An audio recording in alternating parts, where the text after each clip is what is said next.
Elle a nettoyé sa maison pendant 30 ans. Ce que le testament a révélé a laissé tout le monde sans voix. Bon retour et profitez de l'histoire. Nathalie n'avait jamais appelé ça un travail. Elle appelait ça prendre soin de la maison. Non pas parce qu'elle était bien payée, elle ne l'était pas, mais parce qu'il y avait quelque chose de sacré, presque intime, à maintenir une maison propre, organisée, pleine de vie, même si ce n'était pas la sienne. Pendant 3 décennies, elle était arrivée chaque matin à 7h30 précise, avec son panier de produits ménagers, un châle chaud enroulé autour de ses épaules, et un doux « bonjour » à quiconque prenait la peine d'écouter. La grande maison bourgeoise du 16e arrondissement de Paris avait été son lieu de travail quotidien, un espace qu'elle connaissait mieux que sa propre âme. Les résidents avaient changé au fil des ans. Les enfants avaient grandi et étaient repartis. Les fêtes étaient venues et reparties. Les invités admiraient les lustres mais ne remarquaient jamais qu'elle les polissait. Elle balayait les confettis après les anniversaires, frottait les larmes séchées sur le carrelage de la salle de bain après les funérailles, pliait des vêtements qui ne lui appartenaient pas et postait des photos de personnes qui n'avaient jamais su son nom. Elle était invisible, mais essentielle. Le propriétaire, M. Samuel, était un homme discret, veuf, juge à la retraite. Il parlait rarement plus d'une phrase par jour. Le café est prêt. Ou « Merci Nathalie ». Mais il n'avait jamais oublié un Noël. Chaque année, il lui offrait une boîte de biscuits importés et une carte manuscrite avec les mêmes mots. « À Nathalie, qui maintient cette maison en vie ». Elle conservait chaque carte dans une boîte à chaussures sous son lit, dans son petit appartement HLM de Malakoff, à une demi-heure de métro. Ces cartes étaient à son trésor, les seules preuves tangibles que quelqu'un reconnaissait son existence au-delà de ses mains travailleuses. Quand il est décédé, ce fut soudain, un AVC dans la nuit, sans avertissement, aucun membre de la famille présent. Il vivait à l'étranger et n'avait pas rendu visite depuis des années. La maison est restée figée, silencieuse. La poussière s'est rapidement déposée sur les meubles. Le processus légal a commencé, et Nathalie est revenue, non pas parce qu'on le lui avait demandé, parce qu'elle ne supportait pas de voir la maison se délabrer. Elle a continué à venir chaque lundi, elle arrosait les plantes, elle changeait les draps, elle passait la serpillière comme s'il pouvait revenir d'une promenade. Les voisins chuchotaient. Pourquoi continue-t-elle à y aller? N'est-il pas mort? Mais elle n'écoutait pas. La routine était réconfortante. Un matin, alors qu'elle nettoyait le bureau, la sonnette a retenti. 2 avocats se tenaient dehors. Nathalie Quesnel? Elle a hoché la tête, confuse. Nous sommes ici concernant les dernières volontés et le testament de Samuel Evin. Ses mains ont commencé à trembler. Pendant un instant, son cœur s'est arrêté. Qu'avait-elle fait de mal? Était-elle accusée d'avoir volé quelque chose? Ses pensées tournoyaient dans sa tête, tandis que les avocats, en costumes impeccables, la regardaient avec une expression indéchiffrable. Ils l'ont fait asseoir dans le salon, la même pièce qu'elle avait aspirée d'innombrables fois sans jamais s'asseoir dans ses fauteuils moelleux. Et ils lui ont tendu un document. En haut, legs à Nathalie Quesnel. Elle a cligné des yeux. Est-ce une erreur? Ils ont secoué la tête. Samuel avait légué toute la maison à Nathalie, la maison qu'elle avait nettoyée pendant 30 ans, les pièces qu'elle connaissait mieux que les siennes. L'endroit où elle avait pleuré silencieusement quand son propre fils était mort dans un accident de moto, et où elle était quand même venue travailler le lendemain matin, parce que le chagrin ne paie pas les factures. Dans sa lettre, Samuel avait écrit « Nathalie, vous étiez la seule qui n'est jamais partie, la seule qui se souvenait de l'anniversaire de ma femme, la seule qui apportait de la chaleur quand tout le reste devenait froid. Vous n'avez jamais demandé plus, mais vous avez donné plus que quiconque. Cette maison n'a jamais été vraiment la mienne. Elle était vivante grâce à vous. Et maintenant, elle vous appartient. » Elle n'arrivait pas à s'arrêter de pleurer. Pas à cause de l'héritage, pas à cause du titre de propriété, mais parce que quelqu'un l'avait enfin vue. Vraiment vue. Si tu aimes l'histoire, Tape 5 dans les commentaires et abonne-toi pour plus de vidéos comme celle-ci. Sinon, tape 0. Cela m'aide à créer un contenu encore meilleur pour toi. On continue. À 58 ans, Nathalie se retrouvait soudainement propriétaire d'un hôtel particulier dans l'un des quartiers les plus chics de Paris. Une maison de 4 étages avec jardin estimée à plusieurs millions d'euros. Les jours qui suivirent furent comme un rêve fiévreux. Elle errait d'une pièce à l'autre, touchant les meubles qu'elle avait astiqués pendant des décennies, s'asseyant sur les canapés où elle n'avait jamais osé poser plus qu'un chiffon. La nouvelle s'était répandue comme une traînée de poudre. Les voisins la regardèrent différemment maintenant, plus de sourires condescendants, mais des regards curieux, parfois envieux. Les enfants de M. Samuel, qui vivaient à Boston et Tokyo, avaient appelé leurs avocats immédiatement. Comment une simple femme de ménage pouvait-elle hériter de tout? Il devait y avoir une erreur, ou pire, une manipulation. Nathalie n'était pas préparée à la tempête qui s'abattit sur elle. La petite femme aux mains usées par les produits, ménagée, se retrouva au centre d'une bataille juridique dont elle ne comprenait pas tous les termes. Des journalistes sonnaient à la porte. Des inconnus se présentaient comme des cousins éloignés de Samuel. Même son propre frère, et qui elle n'avait pas parlé depuis des années, l'appela soudainement pour prendre de ses nouvelles. « Je ne comprends pas pourquoi ils se battent autant », confia-t-elle à sa seule amie, Marguerite, une autre femme de ménage qu'elle rencontrait parfois au marché. « Ce n'est qu'une maison. » Mais ce n'était pas qu'une maison. Et Nathalie le savait bien. C'était le symbole d'une vie à laquelle elle n'était pas censée avoir accès, une reconnaissance qu'elle n'avait jamais osé espérer. L'avocat principal que Samuel avait engagé pour la défendre, Maître Leroy, un homme aux tempes grisonnantes et au regard bienveillant, essayait de lui expliquer les procédures. Monsieur Samuel a tout préparé, Madame Quesnel. Son testament est irréprochable. Il savait que sa décision serait contestée et a pris toutes les précautions nécessaires. « Mais pourquoi moi ?» demanda Nathalie pour la 100e fois, les yeux fixés sur ses mains rugueuses posées sur la table en acajou du bureau. Il avait une famille, des enfants. Maître Leroy ajusta ses lunettes et la regarda avec une douceur presque paternelle. Il a laissé une lettre explicative pour le tribunal. Il y détaille que ses enfants ne lui ont rendu visite que 3 fois en 15 ans, que vous avez été présente non seulement pour nettoyer, mais pour l'écouter parler de sa défunte épouse, pour lui rappeler ses médicaments, pour apporter des fleurs fraîches chaque semaine. Il écrit que vous étiez, et je cite, « la seule personne qui a fait de cette maison un foyer après le départ de Marie ». Nathalie sentit les larmes monter à nouveau. Marie, l'épouse de Samuel, avait été emportée par un cancer 12 ans auparavant.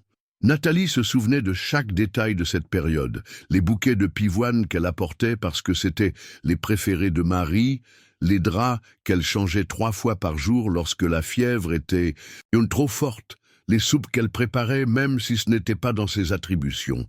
Ce soir-là, seule dans la grande maison, Nathalie ouvrit le placard de la chambre principale pour la première fois, non pas pour ranger des vêtements, mais pour regarder vraiment ce qu'ils contenaient. Les costumes de Samuel pendaient encore là, eux parfaitement alignés. Elle effleura le tissu, se rappelant comment elle les avait soigneusement brossés chaque semaine. Sur l'étagère du haut, une boîte attira son attention. Elle dut utiliser un petit escabeau pour l'atteindre. À l'intérieur, des albums photos, des dizaines d'albums soigneusement étiquetés. Elle en ouvrit un au hasard et fut surprise d'y trouver des photos d'elle-même. Nathalie au jardin, arrosant les hortensias. Nathalie dans la cuisine, préparant le café. Nathalie riant avec le facteur à la porte d'entrée. Et sous chaque photo, une légende écrite de la main tremblante de Samuel. Nathalie apporte de la joie sans le savoir. Nathalie parle aux fleurs quand elle pense que personne n'écoute. Nathalie a cette façon de fredonner Édith Piaf en repassant. Il l'avait observée. Toutes ces années où elle se croyait invisible, il l'avait vue, vraiment vue. Un matin glacial de février, les avocats des enfants de Samuel exigèrent une réunion. Quand Nathalie arriva dans le cabinet luxueux de Maître Leroy, 3 personnes l'attendaient, Philippe et Claire, les enfants de Samuel, et leur avocat, français, un homme au sourire aussi froid que la neige qui tombait dehors. Philippe, la cinquantaine, portait un costume qui valait probablement plus que tout ce que Nathalie avait gagné en un an. Claire, élégante dans son tailleur beige, la regardait comme si elle étudiait une espèce inconnue.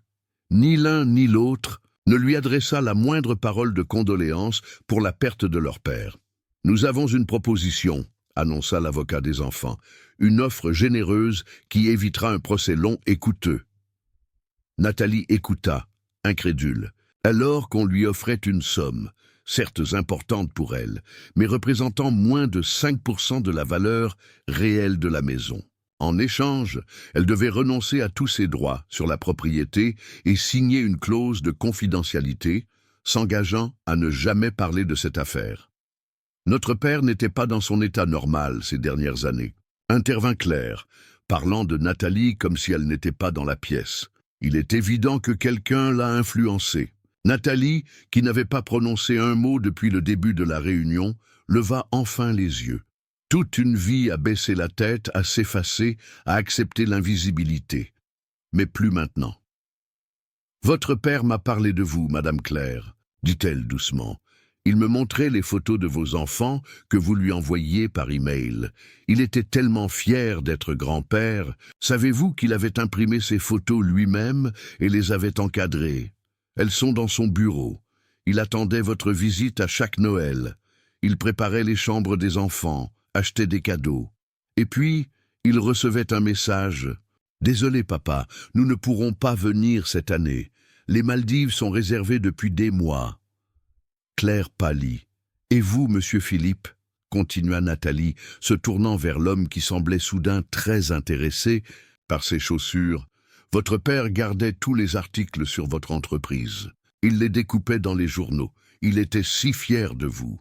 Mais vous savez, la dernière fois que vous l'avez appelé, c'était pour lui demander s'il pouvait investir dans votre nouvelle start-up. Pas une fois pour demander comment il allait. Un silence lourd s'abattit sur la pièce. Maître Leroy regardait Nathalie avec un nouvel intérêt, presque admiratif. « Je n'accepte pas votre offre, » conclut-elle simplement. « Je pense que votre père savait exactement ce qu'il faisait. » Les semaines qui suivirent, Nathalie établit une routine dans sa nouvelle maison. Elle continuait à nettoyer, mais différemment maintenant. Plus comme un rituel d'amour, une façon de communier avec les murs qui l'avaient abritée pendant tant d'années sans qu'elle le sache vraiment. Chaque fois qu'elle cirait le parquet, elle se rappelait les pas de Samuel, la façon dont il traînait, légèrement la jambe droite après sa crise cardiaque de 2019. Mais vivre dans un tel luxe la mettait mal à l'aise. Son petit 2 pièces de Malakoff lui manquait parfois. L'intimité, la simplicité. Ici, elle se sentait souvent comme une intruse, même si, légalement, tout lui appartenait. Un soir, alors qu'elle regardait par la fenêtre le jardin endormi, sous la neige, une idée germa dans son esprit. Une idée folle peut-être, mais qui ne la quittait plus. Ce que M. Samuel avait fait pour elle, ne pouvait-elle pas le faire pour d'autres? Pourquoi est-ce que la vie nous force parfois à traverser les épreuves les plus difficiles avant de nous révéler ce qui compte vraiment? Nathalie savait désormais que les réponses se cachaient souvent derrière les portes que nous n'osons pas ouvrir. Les jours s'allongeaient doucement, annonçant l'arrivée timide du printemps. Nathalie avait pris une décision qui allait changer non seulement sa vie, mais celle de nombreuses autres personnes. Assise dans le bureau de Maître Leroy, elle expliquait son plan avec une assurance nouvelle. « Je veux transformer la maison en centre d'accueil pour femmes âgées qui ont travaillé toute leur vie comme employées de maison, aides-soignantes ou nounous, et qui se retrouvent seules, sans famille, sans reconnaissance. Des femmes comme moi. » L'avocat la regardait avec stupéfaction. Ce n'était pas la décision qu'il attendait. Vendre la propriété, déménager dans un appartement confortable, profiter d'une retraite dorée, voilà ce que la plupart des gens auraient fait. Madame Quesnel, vous réalisez la valeur de cette propriété? Vous pourriez vivre très confortablement pour le reste de vos jours. Nathalie sourit. Un sourire tranquille, celui de quelqu'un qui a enfin trouvé sa voie. J'ai vécu toute ma vie avec peu. Mes besoins sont simples. Cette maison est trop grande pour moi seul. Elle a été construite pour abriter une famille, pour entendre des rires. Je veux lui redonner vie, mais différemment. Maître Leroy retira ses lunettes et les essuya soigneusement, un geste qui lui donnait le temps de réfléchir. Il y aura des obstacles administratifs énormes, des permis à obtenir, des réglementations à respecter pour transformer une résidence privée en établissement d'accueil. Et puis, les voisins. Ce quartier est traditionnel. Je suis prête à affronter tout cela, affirma Nathalie, avec une détermination qui surprit l'avocat. J'ai passé ma vie à surmonter des obstacles invisibles. Au moins, cette fois-ci, je pourrais les voir venir. Les semaines qui suivirent furent remplies de réunions, de formulaires, de visites, d'inspecteurs et d'architectes. Nathalie découvrit un monde dont elle ignorait tout. Les réglementations urbaines, les normes de sécurité, la bureaucratie interminable. Mais elle avançait, soutenue par une conviction profonde. Elle baptisa son projet « La Maison Silencieuse », en hommage à toutes ces femmes dont les voix n'avaient jamais été entendues. Des femmes qui, comme elle, avaient passé leur vie à prendre soin des autres, souvent dans l'ombre, souvent sans reconnaissance. Pendant ce temps, les enfants de Samuel poursuivaient leur combat juridique.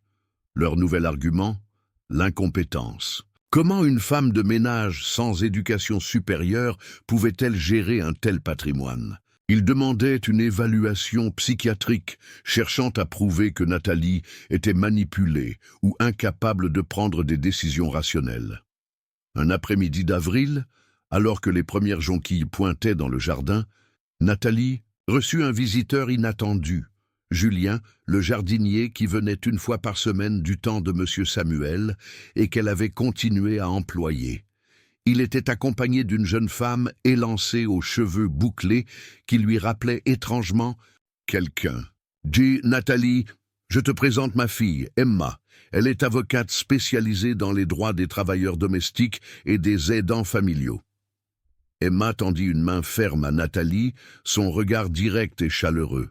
« Mon père m'a parlé de votre projet. Je pense que je peux vous aider. » Cette rencontre marqua un tournant.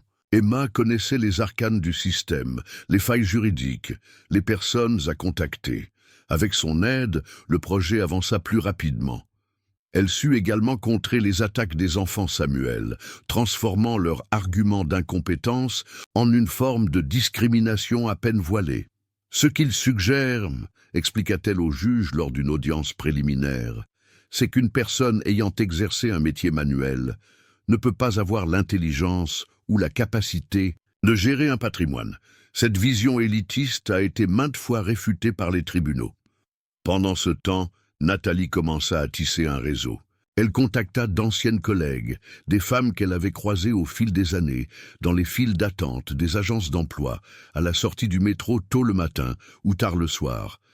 Des femmes originaires du Portugal, du Sénégal, des Philippines, de Bretagne ou d'Auvergne, qui partageaient une histoire commune, celle d'avoir donné leur vie au service d'autres foyers que les leurs. Parmi elles, Fatou, une Sénégalaise de 72 ans qui avait élevé 3 générations d'une même famille française, mais qui vivait maintenant dans une chambre de bonne au 6e étage, sans ascenseur.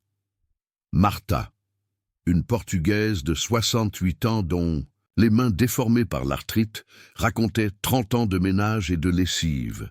Josiane, une Auvergnate de 75 ans qui avait été gouvernante pour des diplomates et parlait 4 langues, mais touchait une retraite misérable. Elles se réunissaient chaque dimanche dans la grande cuisine de la maison de Samuel. Au début, elles étaient mal à l'aise, habituées à servir dans ces lieux, pas à s'y asseoir comme des invités. Mais progressivement, autour d'un café et des pâtisseries que chacune apportait, les langues se déliaient. Elles parlaient de leur vie, de leurs douleurs, mais aussi de leur joie, de leurs petits-enfants parfois, de leurs rêves souvent mis de côté. « J'aurais voulu être infirmière », confia un jour Josiane, les yeux perdus dans sa tasse de thé. « J'avais commencé les cours du soir, mais il fallait travailler. Alors j'ai abandonné. »« Moi, c'était la cuisine », ajouta Martha. « Pas juste faire à manger pour les autres, créer, inventer. J'aimais tellement ça. Fatou, elle, sortit de son sac un petit carnet usé. J'écris des poèmes, personne ne les a jamais lus. Ces confidences nourrissaient de la vision de Nathalie. La maison silencieuse ne serait pas qu'un toit, mais un lieu de renaissance, où ces femmes pourraient enfin explorer ce qu'elles avaient dû mettre de côté pendant des décennies. Un soir, alors qu'elle rangeait les tasses après une de ces réunions, Nathalie trouva un vieux livre dans une armoire qu'elle n'avait jamais ouverte. C'était un album de Monsieur Samuel, différent des autres. Il contenait des coupures de journaux, des photos, des notes manuscrites. Tout concernait une association qu'il avait soutenue pendant des années, un refuge pour femmes victimes de violences domestiques. Nathalie comprit alors pleinement pourquoi il lui avait légué la maison. Ce n'était pas seulement de la gratitude, c'était de la confiance. Il avait vu en elle quelque chose qu'elle commençait tout juste à découvrir, elle-même, une force tranquille, une capacité à transformer la souffrance en action. Le jour suivant, elle reçut une lettre de la mairie. Après des mois de procédure, son projet était approuvé. La maison silencieuse pouvait officiellement ouvrir ses portes. Avez-vous déjà connu quelqu'un qui a vu sa vie transformée de façon aussi inattendue? Ou peut-être avez-vous vous-même vécu un tournant radical qui a donné un nouveau sens à votre existence? N'hésitez pas à partager votre expérience dans les commentaires. Quand l'été arriva, la transformation de la maison était bien avancée. Les chambres spacieuses étaient réaménagées pour accueillir 2 résidentes chacune, avec des salles de bain adaptées aux personnes âgées. Le grand salon était devenu un espace commun chaleureux, avec des fauteuils confortables et une bibliothèque bien fournie. La cuisine, autrefois domaine réservé aux domestiques, était maintenant le cœur battant de la maison, avec une grande table où tout le monde se réunissait. Nathalie avait réservé une pièce au rez-de-chaussée pour en faire un petit musée.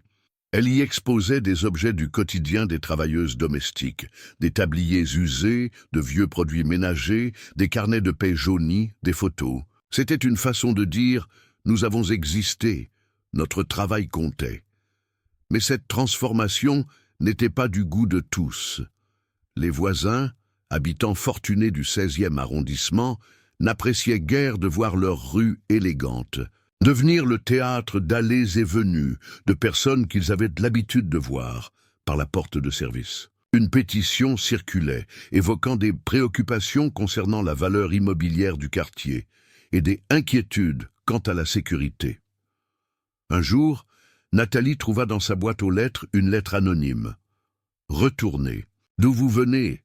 Cette maison et ce quartier ne sont pas pour des gens comme vous. » Elle montra la lettre à Emma, qui suggéra immédiatement de porter plainte. Mais Nathalie secoua la tête. « Non, je comprends leur peur.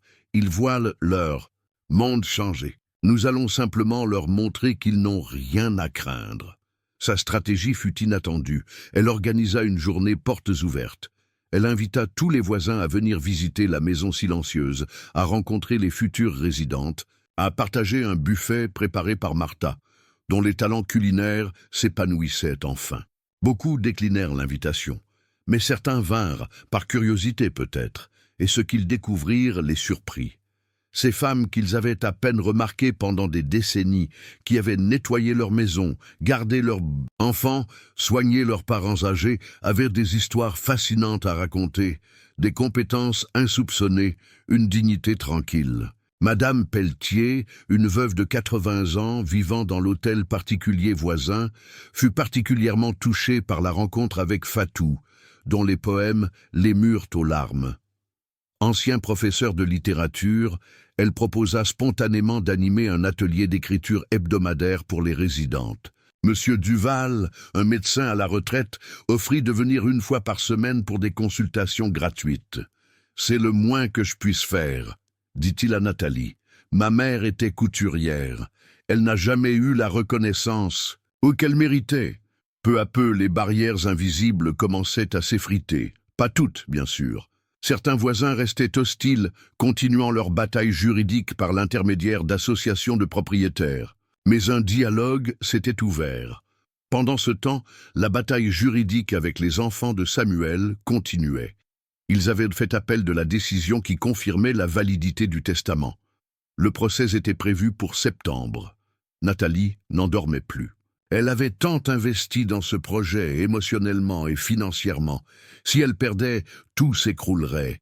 La maison serait vendue, les travaux déjà effectués seraient perdus, et les femmes qui commençaient à espérer devraient retourner à leur solitude. Une nuit d'insomnie, elle se leva et alla dans le bureau de Samuel, une pièce qu'elle avait gardée presque intacte. Sur le bureau massif, une photo encadrée. Samuel et sa femme Marie, jeunes et souriants, devant la maison qu'ils venaient d'acheter. Nathalie prit le cadre, l'examina attentivement pour la première fois. Derrière la photo, glissé dans le cadre, un petit morceau de papier dépassait. Elle le sortit délicatement. C'était une note manuscrite de Marie, datée de quelques semaines avant sa mort. « Mon cher Samuel, quand je ne serai plus là, promets-moi de faire de cette maison un lieu qui compte vraiment. Nous avons eu tant de bonheur ici, mais je sais que ces murs peuvent encore servir à quelque chose de plus grand que nous. Avec tout mon amour, Marie. » Nathalie resta immobile, le papier tremblant entre ses doigts. Samuel n'avait pas seulement réalisé son propre souhait en lui léguant la maison. Il avait aussi exaucé le dernier vœu de sa femme. Cette découverte lui donna un regain de courage. Le jour du procès, elle entra dans le tribunal la tête haute, vêtue de sa plus belle robe. Un modèle simple mais élégant qu'Emma l'avait aidé à choisir. Dans la salle d'audience, elle aperçut les visages maintenant familiers de ses alliés, Emma et Julien bien sûr, mais aussi Fatou, Martha, Josiane et les autres femmes de la maison silencieuse. Même quelques voisins étaient venus la soutenir, dont Madame Pelletier et Monsieur Duval. De l'autre côté, Philippe et Claire, toujours élégants, toujours distants, accompagnés de leurs avocats et d'experts qu'ils avaient engagés ont témoigné de l'instabilité mentale présumée de Samuel dans ces dernières années. Les plaidoiries durèrent toute la journée. Les avocats des enfants Samuel présentèrent des témoignages de médecins qui, sans avoir jamais traité le défunt, suggéraient qu'un homme de son âge avait probablement souffert de déclin cognitif. Ils mirent en avant l'absurdité, selon eux, de léguer une telle fortune à une simple employée de maison. Quand vint son tour de témoigner, Nathalie était terrifiée. Elle n'avait jamais parlé en public, encore moins dans une salle d'audience. Mais une force nouvelle l'habitait désormais. « Monsieur Samuel n'était pas juste mon employeur », commença-t-elle d'une voix douce mais ferme. « Pendant 30 ans, j'ai été témoin de sa vie quotidienne, de ses joies, et de ses peines. J'étais là quand sa femme est décédée. J'étais là quand ses enfants ont cessé de venir. J'étais là quand ils lisaient et relisaient leurs cartes postales envoyées de l'autre bout du monde. Elle sortit alors de son sac la note de Marie qu'elle avait trouvée. Son avocat l'avait fait authentifier par un expert en graphologie. Ce document était devenu une pièce maîtresse de leur défense. Monsieur Samuel n'a pas agi sur un coup de tête ou sous l'influence de la démence. Il a réalisé le souhait de sa femme. Il a fait de cette maison un lieu qui compte vraiment. Et c'est exactement ce que je m'efforce de faire maintenant. Après 3 heures de délibération, le verdict tomba. Le testament était confirmé dans tous ses aspects. Nathalie restait l'unique héritière légale de la propriété. Elle la sortit du tribunal. Claire, la fille de Samuel, s'approcha de Nathalie. Son visage était pâle, ses yeux rougis. « Vous avez gagné », dit-elle simplement. Nathalie la regarda longuement. Cette femme, qu'elle avait vue grandir à travers des photos, dont elle avait épousseté les trophées d'équitation dans la chambre d'enfants, conservés intacts pendant des années. « Ce n'est pas une question de gagner ou de perdre, Madame Claire. Votre père vous aimait profondément, il parlait de vous tous les jours. S'il a fait ce choix, ce n'était pas pour vous punir, mais parce qu'il croyait en quelque chose de plus grand. » Claire détourna le regard, visiblement émue. « Je ne sais pas si je peux le comprendre, ou vous comprendre. »« La porte de la maison silencieuse sera toujours ouverte pour vous, » répondit simplement Nathalie. Cette nuit-là, seule dans sa chambre, Nathalie pleura longuement, des larmes de soulagement, d'épuisement, mais aussi de joie. Le combat juridique était terminé. Maintenant, la vraie mission commençait. L'automne arriva, parant le jardin, de la maison silencieuse de rouge et d'or. Les premières résidentes emménagèrent officiellement, 8 femmes âgées de 65 à 78 ans, toutes ayant passé leur vie au service des autres, toutes se retrouvant seules et souvent dans la précarité à l'heure de la retraite. La transition ne fut pas facile.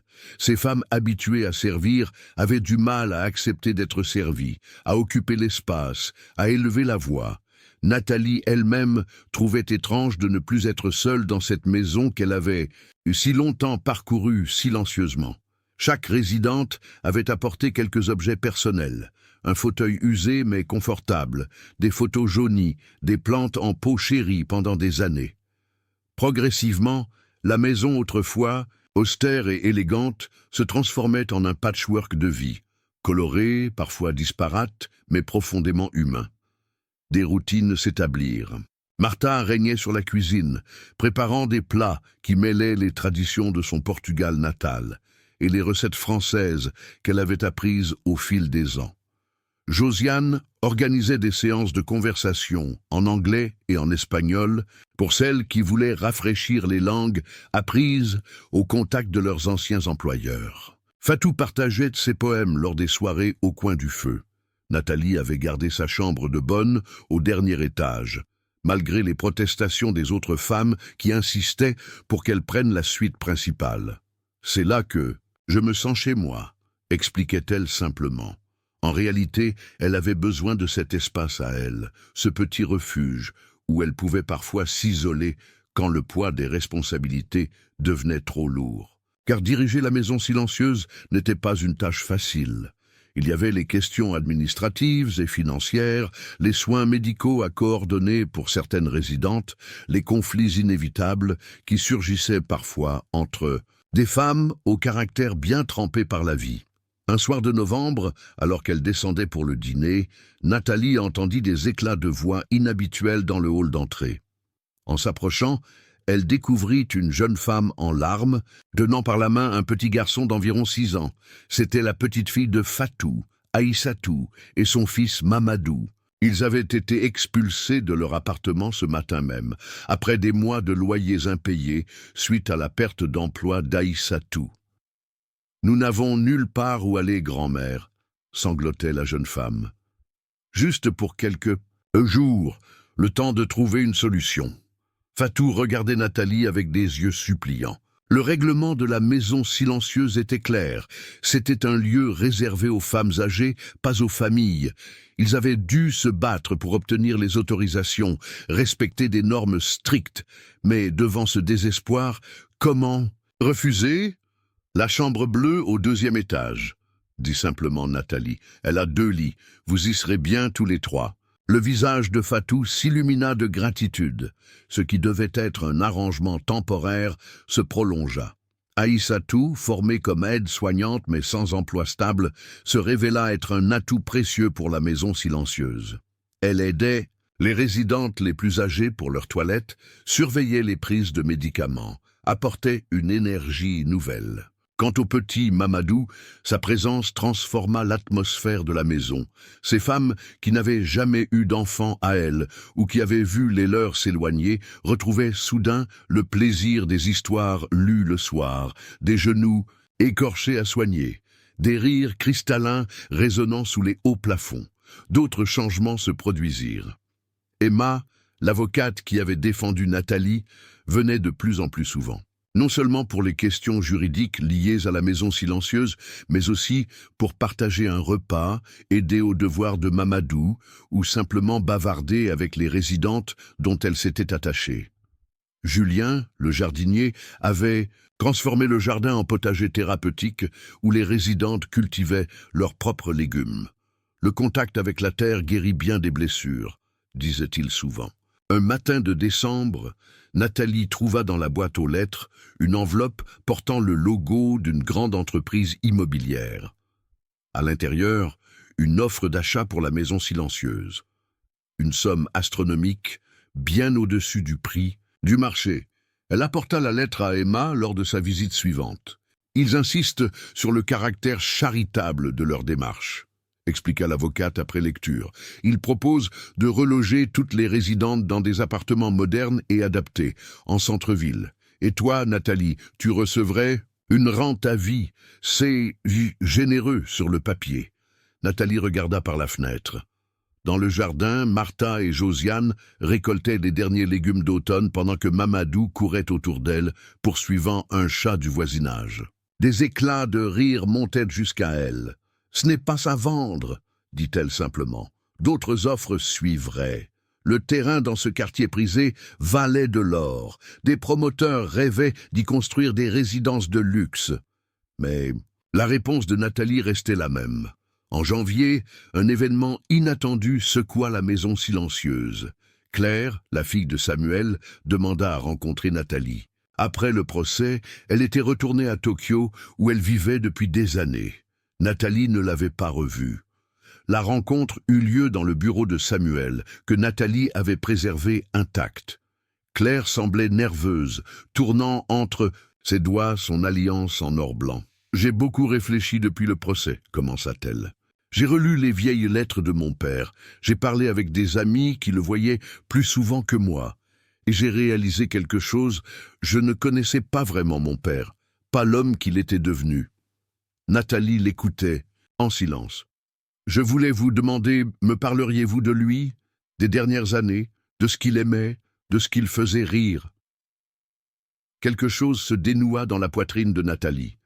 Pendant des heures, elle partagea avec Claire des anecdotes sur Samuel. Comment il aimait écouter de vieux disques de jazz le dimanche matin. Comment il nourrissait les oiseaux du jardin en leur donnant des noms. Comment il avait pleuré en voyant à la télévision la naissance du fils de Claire, son petit-fils, qu'il n'avait jamais rencontré. Avant de partir, Claire sortit de son sac un petit paquet soigneusement enveloppé. « C'est pour votre musée. Des photos de mon père enfant. Des lettres qu'il m'écrivait quand j'étais à l'université. Des choses qui racontent qui il était vraiment. » Ses yeux brillaient de larmes contenues. « Et si l'invitation tient toujours, j'aimerais amener mon fils ici cet été, pour qu'il connaisse un peu son grand-père à travers cette maison qu'il a tant aimée. » Ce soir-là, Nathalie s'endormit avec une paix nouvelle. Quelque chose s'achevait, un cercle se refermait. À travers la fenêtre de sa chambre sous les combles, elle pouvait voir les lumières de Paris scintiller dans la nuit. Cette ville qu'elle avait toujours habitée mais jamais vraiment connue, trop occupée à survivre pour la contempler. Cette ville qui recelait tant d'histoires similaires à la sienne, des vies passées dans l'ombre, au service des autres. La maison silencieuse n'était qu'un début, un petit phare dans la nuit. Mais Nathalie savait maintenant que d'autres lumières s'allumeraient, que d'autres voix s'élèveraient. Le lendemain était Noël. Pour la première fois depuis des décennies, elle ne le passerait pas seule dans son petit appartement de Malakoff, avec pour seule compagnie une part de bûches achetée à la pâtisserie du coin. Cette année, la maison résonnerait de voix, de rires, de musique. Martha avait préparé un festin mélangeant tradition française et spécialités de tous les pays d'origine des résidentes. Josiane avait décoré un sapin majestueux dans le grand salon. Fatou avait écrit un poème spécialement pour l'occasion.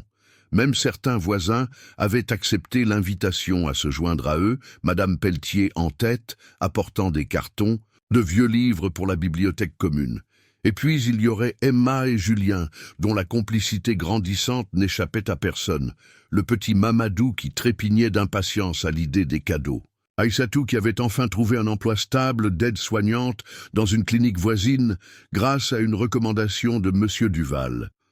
La nuit était tombée, mais Nathalie ne dormait pas encore. Assise sur le rebord de sa fenêtre, elle contemplait les flocons de neige qui commençaient à tomber doucement sur Paris. Elle pensait à tout le chemin parcouru. Des années durant, elle avait été invisible. Une ombre qui glissait le long des murs, qui nettoyait les traces des vies des autres sans laisser les siennes. Combien de fois avait-elle essuyé des miroirs sans s'y regarder vraiment? Mais Samuel l'avait vue, vraiment vue. Au-delà de ses mains travailleuses, il avait perçu son âme, sa dignité, sa force tranquille.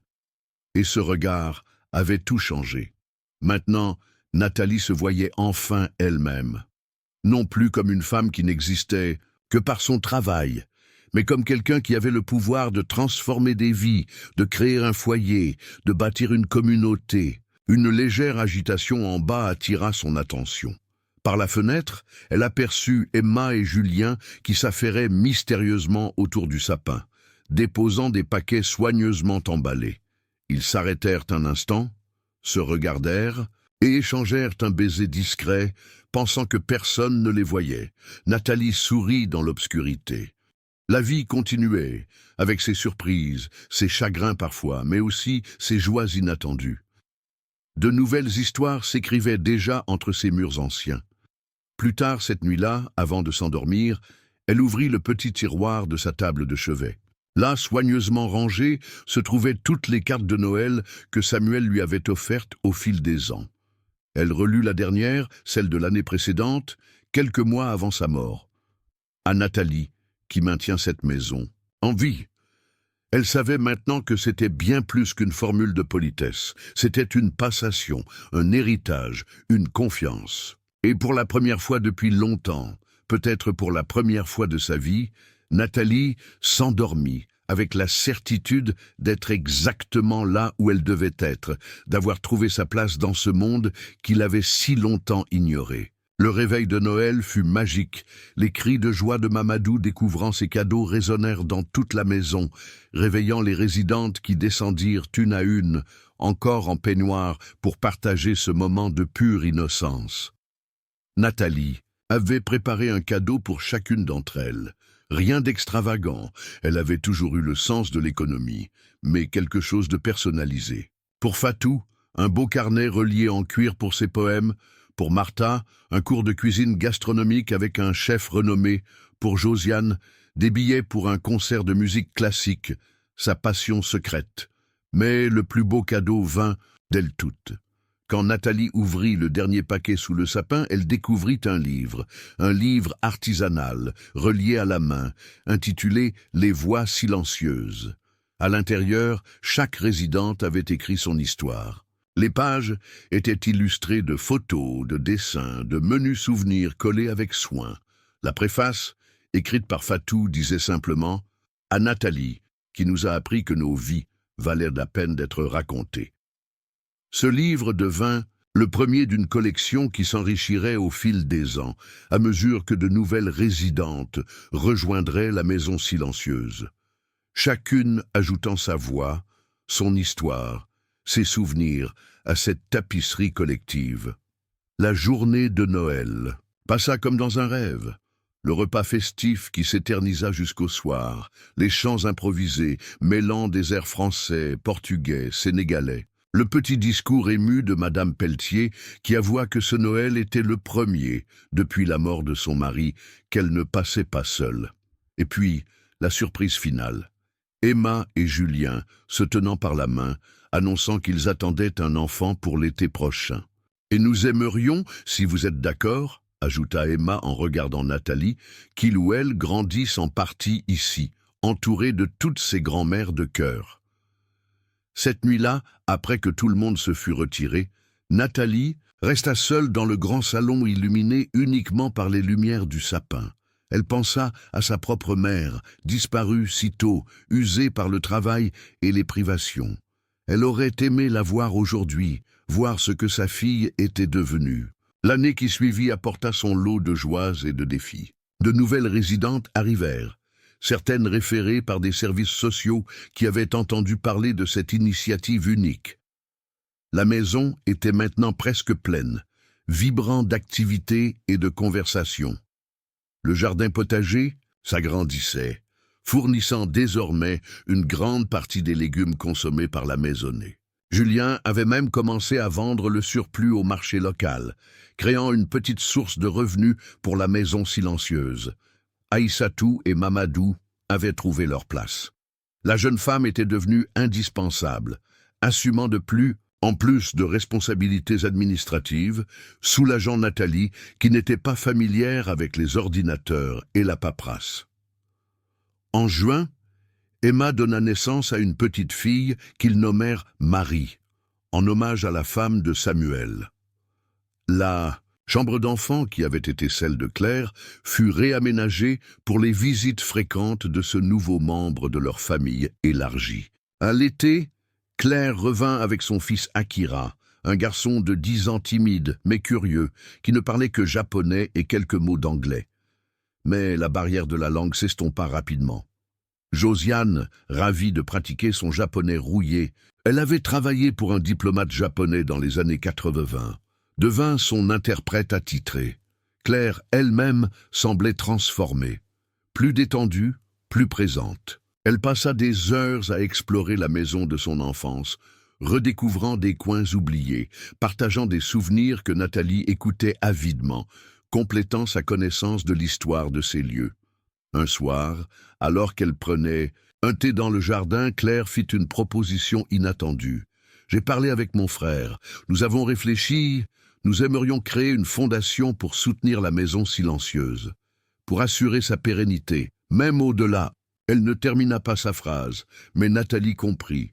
Au-delà de sa propre vie, elle n'était pas éternelle, et à 59 ans, la question de la succession se posait. Qui continuerait après elle ? Ce serait un moyen de nous reconnecter avec l'héritage de notre père, continua Claire, de faire partie de ce qu'il a commencé. Si vous êtes d'accord, bien sûr. Nathalie regarda longuement cette femme qui, 1 an plus tôt, la combattait devant les tribunaux. La vie prenait parfois des tournants si inattendus. « Je crois que votre père serait très heureux, » dit-elle simplement. Elles travaillèrent ensemble sur ce projet pendant les semaines qui suivirent. La fondation Samuel Évin fut officiellement créée en septembre. Son objectif, soutenir non seulement la maison silencieuse, mais aussi d'autres initiatives similaires qui pourraient voir le jour. Car l'idée faisait son chemin. Des journalistes étaient venus faire des reportages. Un documentaire était en préparation. D'autres villes, d'autres quartiers s'intéressaient à ce modèle. Nathalie recevait des lettres de femmes de toute la France, partageant des histoires similaires à la sienne. Des vies passées dans l'ombre, des contributions essentielles mais invisibles, des talents enfouis sous les nécessités du quotidien. La Toussaint, alors que les feuilles dorées tombaient dans le jardin, Nathalie se rendit au cimetière où reposaient Samuel et Marie. Elle y déposa un bouquet de chrysanthèmes et la première brochure officielle de la maison silencieuse, fraîchement imprimée. « Nous avons accueilli notre 12e résidente la semaine dernière, » dit-elle doucement, comme si le couple pouvait l'entendre. Elle s'appelle Francine. Elle a été gouvernante pendant 42 ans pour la même famille. Elle joue merveilleusement bien du piano. Personne ne le savait. Sur le chemin du retour, marchant lentement dans les allées d'automne du Père-Lachaise, Nathalie réfléchissait à tout ce qui s'était passé en à peine plus d'1 an. Comment une simple lettre avait bouleversé sa vie. Comment la reconnaissance d'un homme avait déclenché une vague de changements qui dépassait désormais largement sa propre existence.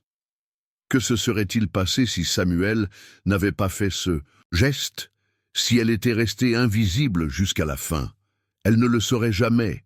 Mais ce qu'elle savait, c'est que chaque jour était désormais une opportunité de créer du sens, de la beauté, de la connexion, de transformer non seulement sa propre vie, mais aussi celle des autres. En rentrant à la maison silencieuse ce soir-là, elle fut accueillie par l'odeur du pain frais que Martha venait de sortir du four, par les rires de Mamadou jouant aux échecs avec M. Duval, qui venait maintenant presque tous les jours, par la musique douce que Francine jouait sur le vieux piano du salon récemment accordé.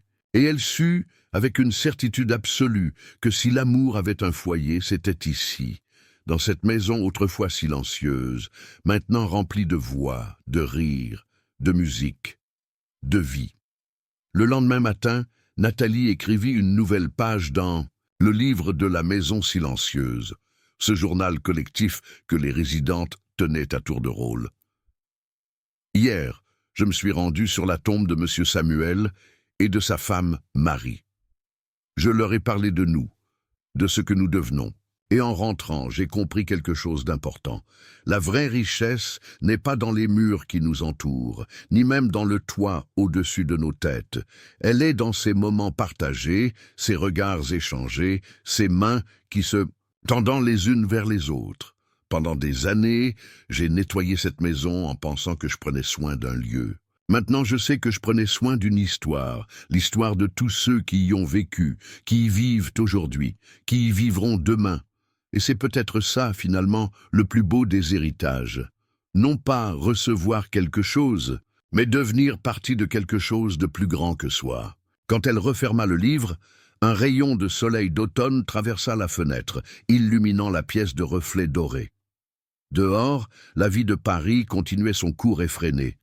Mais ici, dans ce havre de paix inattendu, au cœur même d'un des quartiers les plus privilégiés de la capitale, une petite révolution tranquille se poursuivait jour après jour.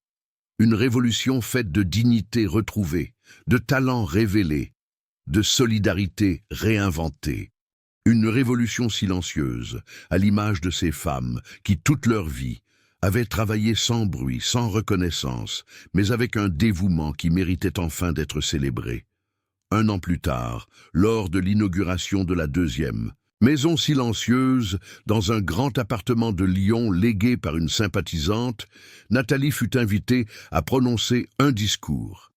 Elle, qui n'avait jamais parlé en public avant le procès, se retrouvait maintenant devant des caméras, des journalistes, des responsables politiques. « Je ne suis pas une oratrice », commença-t-elle avec simplicité. « Je suis juste une femme qui a passé sa vie à nettoyer les maisons des autres.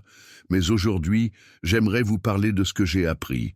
J'ai appris que la reconnaissance peut changer une vie. J'ai appris que derrière chaque personne que nous croisons sans la voir, la caissière fatiguée, le livreur pressé, la femme de ménage silencieuse, se cache une histoire, des talents, des rêves. J'ai appris que la vieillesse peut être, non pas une fin, mais un nouveau départ. Et surtout, j'ai appris que nous avons tous le pouvoir de faire la différence, même avec le plus petit des gestes. » Son discours fut bref, mais toucha les cœurs. Dans la salle, beaucoup essuyaient discrètement une larme. Parmi eux, Claire et Philippe, les enfants de Samuel, désormais pleinement impliqués dans la fondation. Après la cérémonie, alors que Nathalie s'apprêtait à partir, une jeune journaliste l'approcha. « Votre histoire est extraordinaire », dit-elle avec enthousiasme. « Un conte de fées moderne ?» Nathalie sourit doucement. « Ce n'est pas un conte de fées, c'est une histoire de reconnaissance. Et de justice, peut-être. Mais vous savez ce qui me rend le plus heureuse? Ce n'est pas d'avoir hérité d'une maison, c'est de voir ces femmes incroyables enfin reconnues pour ce qu'elles sont, d'entendre leur voix, de lire leurs histoires. » Elle fit une pause, cherchant ses mots.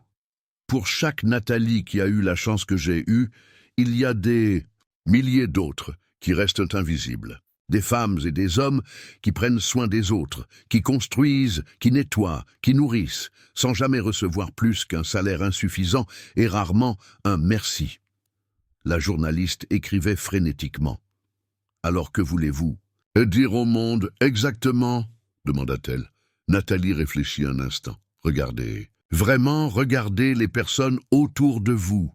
Écoutez leurs histoires, reconnaissez leurs valeurs, parce que c'est là que commence le changement, dans ce regard qui dit « Je te vois, tu comptes ». Cette conversation fut publiée dans un grand quotidien national et largement reprise. Des lettres affluèrent à la maison silencieuse, des dons aussi, mais surtout des témoignages. Des personnes qui écrivaient pour parler de leur mère, de leur grand-père, qui avaient passé leur vie comme domestiques, jardiniers, chauffeurs, nounous. D'autres initiatives similaires commencèrent à émerger dans différentes villes. Des maisons partagées pour travailleurs retraités, des coopératives, des jardins communautaires. Comme si, soudain, une digue invisible s'était rompue, libérant un flot de reconnaissance trop longtemps contenu. La vie continuait à la maison silencieuse. Des résidentes partaient, certaines pour rejoindre leurs familles réconciliées, d'autres pour leur dernier voyage. De nouvelles arrivaient, apportant leurs histoires, leurs talents, leur sagesse. Le petit Mamadou grandissait, entouré de grand-mères adoptives qui lui racontaient des histoires venues de tous les coins du monde. Aïssatou avait repris des études d'infirmière, soutenues par la Fondation. Emma et Julien avaient eu un deuxième enfant, un petit garçon qu'ils avaient nommé Samuel. Et Nathalie, maintenant dans sa 62e année, continuait de veiller sur cette famille improbable qu'elle avait contribué à créer. Ses cheveux étaient désormais entièrement blancs, son visage plus ridé, mais ses yeux brillaient d'une lumière nouvelle, celle de quelqu'un qui a trouvé sa mission. Zonzens, Retry Claude hit the max length for a message and has paused its response. You can write, continue to keep the chat going. Chaque matin, Nathalie se réveillait avec le même émerveillement. Parfois, avant même d'ouvrir les yeux, elle retrouvait pendant quelques secondes les sensations de son ancienne vie. L'appréhension. Du réveil à 5 heures, la douleur lancinante dans son dos, l'anxiété des fins de mois difficiles. Puis elle entendait les bruits familiers de la maison silencieuse qui s'éveillait, la bouilloire qui sifflait dans la cuisine, les voix douces qui se saluaient, parfois le rire de Mamadou préparant son cartable d'école. Et elle se rappelait sa nouvelle vie, sa mission. Ce matin de printemps était particulier. La maison silencieuse fêtait ses 3 ans d'existence. 3 années qui semblaient à la fois si courtes et si denses, remplies de tant de moments de joie, de défis, de transformation. En descendant les escaliers, Nathalie sentit une légère douleur dans sa hanche gauche. Rien d'alarmant, juste un rappel que le temps passait, que son corps portait les marques de décennies de travail physique. Le docteur Duval lui avait prescrit des séances de kinésithérapie, mais elle les reportait souvent, trop occupée par la gestion quotidienne de la maison. Dans la cuisine, un joyeux désordre régnait. Martha, malgré ses 71 ans, était levée depuis l'aube pour préparer le festin d'anniversaire. Plusieurs résidentes l'assistaient, coupant des légumes, pétrissant de la pâte, riant des blagues, qui fusaient en français, portugais, wolof, créant cette cacophonie chaleureuse qui caractérisait désormais la maison. « Nathalie !» s'exclama Martha en la voyant. « Tu ne devrais pas être là. C'est une surprise. » À mon âge, les surprises peuvent être dangereuses pour le cœur, plaisanta Nathalie en volant un morceau de pâte feuilletée. Les préparatifs pour la fête d'anniversaire battaient leur plein. Ce ne serait pas seulement une célébration des 3 ans de la maison silencieuse, mais aussi l'inauguration officielle de son extension. L'aile et du bâtiment, autrefois fermé, avait été rénovée pour accueillir un espace communautaire ouvert au quartier, une bibliothèque spécialisée sur l'histoire des travailleurs domestiques, une salle polyvalente pour des ateliers et surtout un petit café géré par les résidentes qui proposait des spécialités culinaires de leur pays d'origine. Ce projet d'extension avait été financé par la Fondation Samuel Evin, mais aussi par une campagne de dons qui avait dépassé toutes les espérances. Des centaines de personnes touchées par l'histoire de la maison silencieuse avaient contribué, parfois modestement, parfois généreusement. Vers midi, les premiers invités commencèrent à arriver. Des figures désormais familières, Emma et Julien avec leurs 2 enfants, Claire venue spécialement de Tokyo, des voisins qui, après des débuts difficiles, s'étaient progressivement rapprochés, des amis, des soutiens, des journalistes aussi. Mais il y avait également de nouveaux visages. Des représentants d'associations similaires qui avaient vu le jour dans d'autres villes, inspirés par l'exemple de la maison silencieuse. Des chercheurs en sociologie qui étudiaient ce modèle de solidarité intergénérationnelle.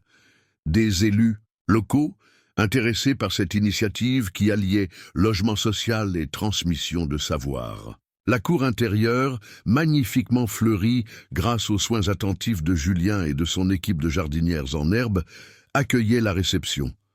Des tables avaient été dressées sous les arbres, couvertes de nappes aux couleurs vives et de bouquets printaniers. Nathalie observait ce petit miracle avec émotion. Comment une simple maison, si longtemps silencieuse et froide, avait-elle pu devenir ce lieu vibrant de vie, ce carrefour d'histoires et d'espoir? Un léger tintement de vert attira l'attention de l'assemblée.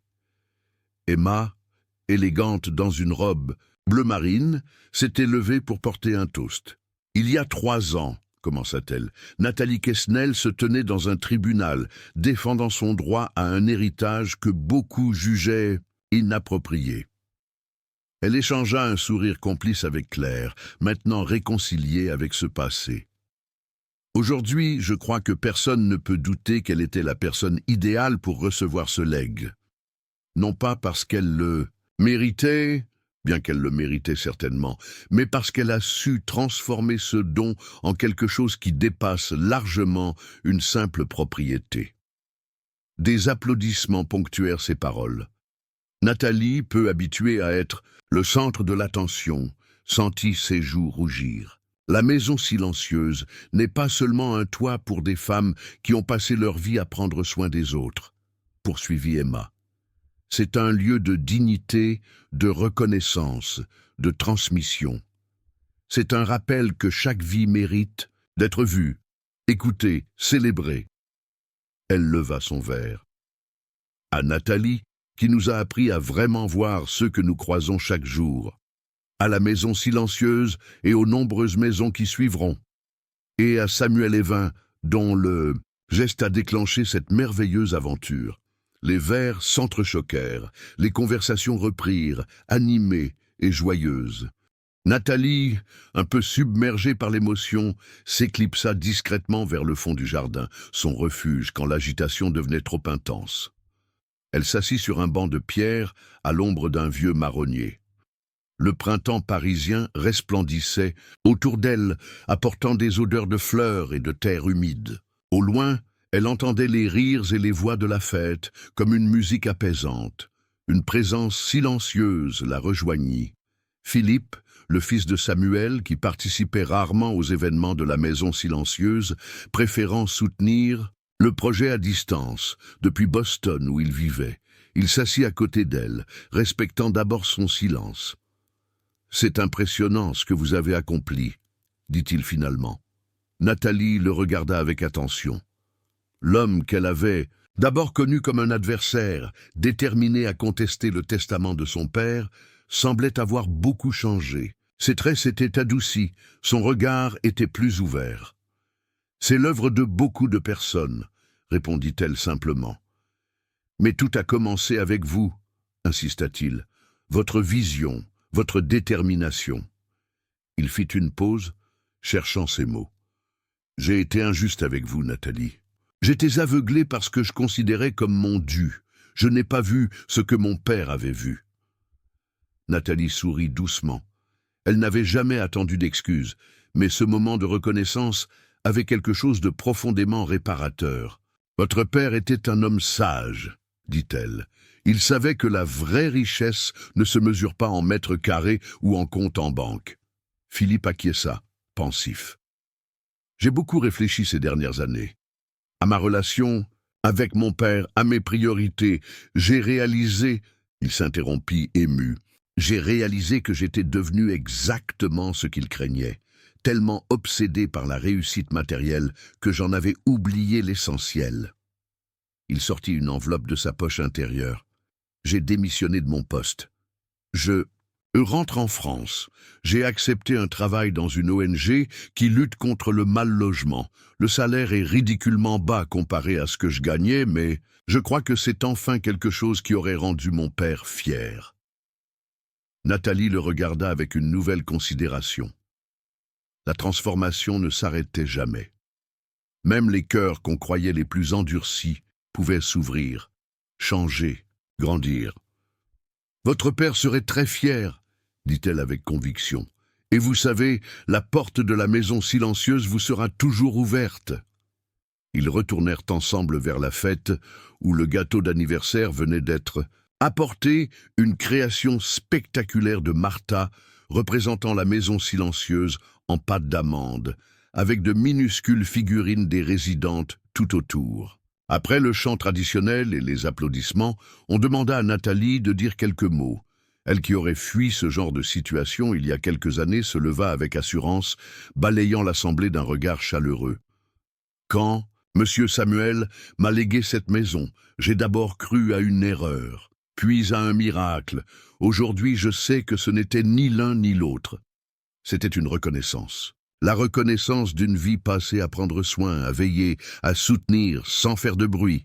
Elle marqua une pause, prenant le temps de regarder chaque visage, en particulier ceux des anciennes travailleuses domestiques, qui avaient trouvé refuge et dignité à la maison silencieuse. Ce que nous célébrons aujourd'hui, ce n'est pas seulement une maison ou un projet, c'est l'idée que chaque personne mérite d'être vue, que chaque contribution compte, même, et peut-être, surtout, celle qui reste dans l'ombre. Elle leva son verre, imité par tous les convives, à tous ceux qui rendent nos vies possibles sans que nous les remarquions, aux cuisinières, aux jardiniers, aux nettoyeurs, aux aides-soignantes, aux chauffeurs, aux livreurs, à tous ceux dont les mains façonnent notre monde sans que nous prenions le temps de les voir vraiment.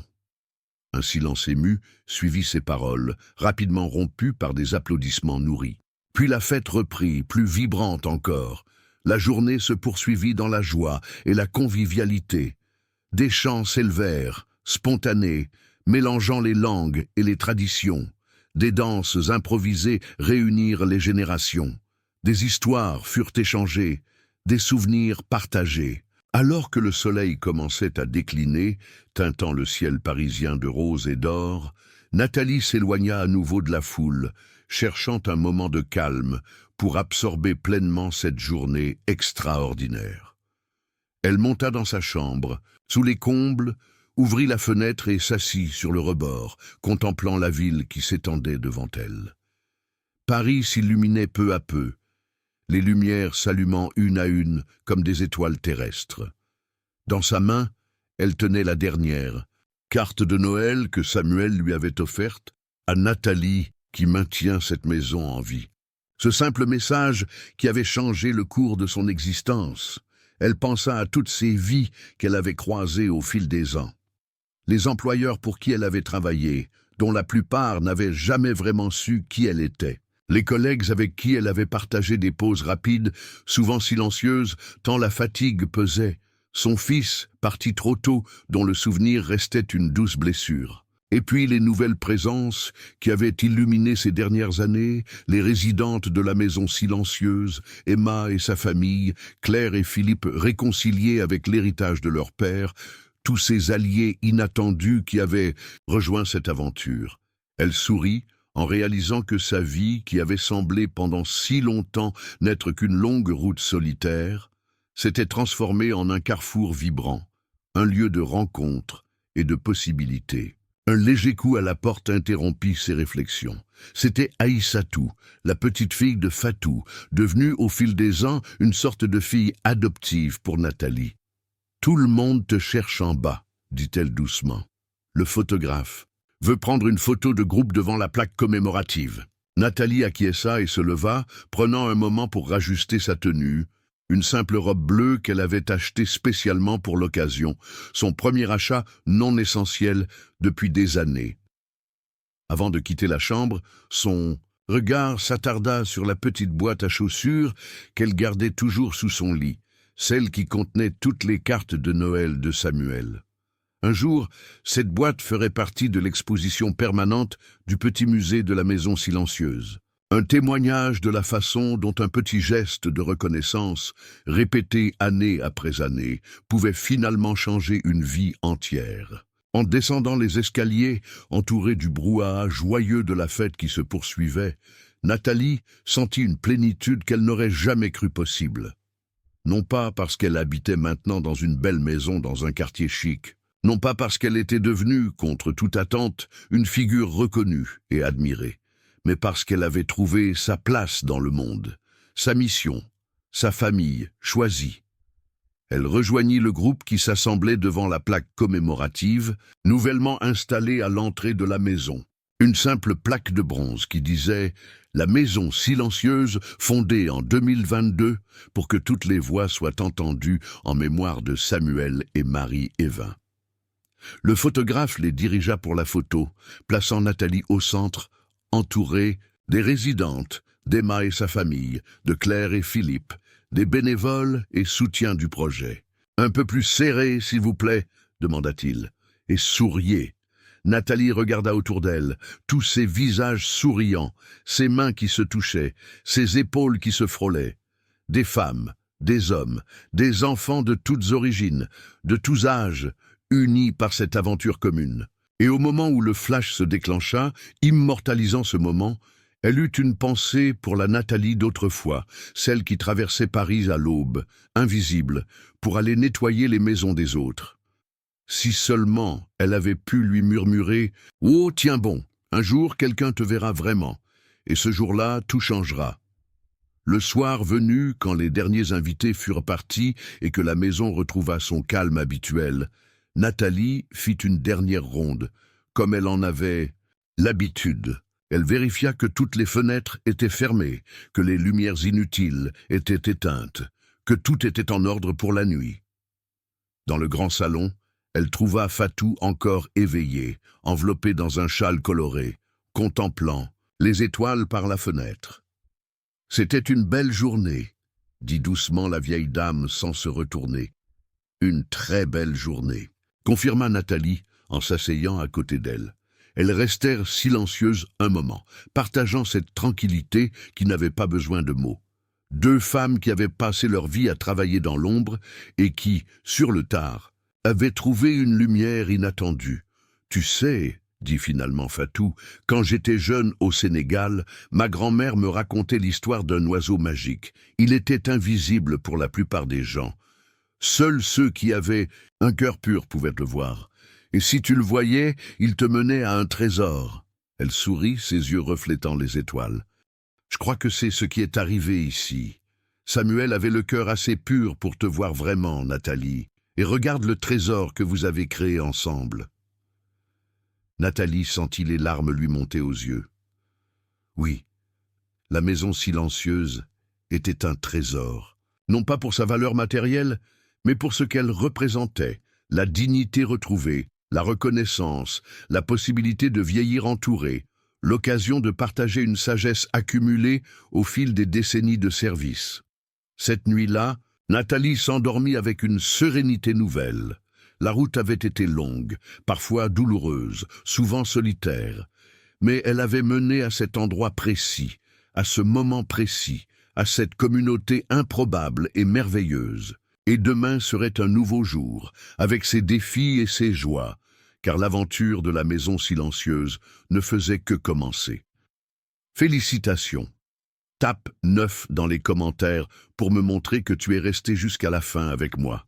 Merci d'avoir regardé et à demain pour une nouvelle histoire sur cette même chaîne.